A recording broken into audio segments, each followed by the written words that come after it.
ölçüp жинагам. Содан енді май шайқап жатырмын.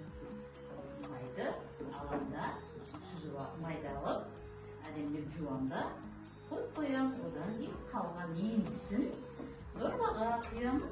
Дорбаға құйғаннан кейін сүзбесіне мынандай қатып шығады. Сен әжең қасына барып отыра ғой?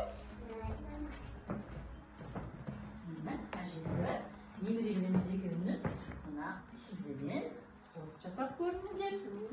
Аружан құрт жасаймыз ба? Көмектесесің ба маған? Сен құртты жақсы көресің ба?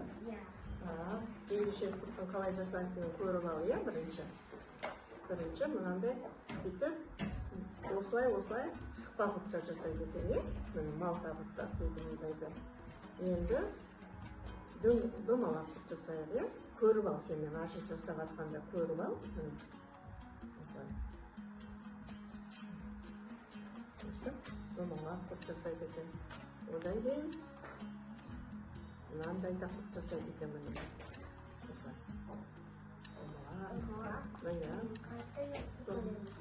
Домалақ құртты жақсы көресің ба? Мә, онда солай жасайды.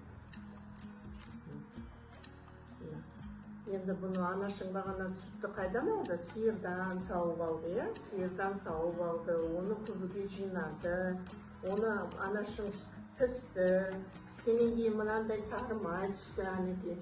Ол сары майдан кейін сүзбесін сүзіп, бізге не әкеп берді? Қатығын, құртын әкеп берді, иә? Енді сол құртты біз жасап жатырмыз. Сен домалақ құртты өте әдемі жасайды екенсің ғой, қызым. Жарайсың. Міне, енді осы жасаған құртты біз мына шиге кептіреміз, далаға жайып, кептіріп байлап қоямыз да, одан мынандай дайын құрт шығады екен.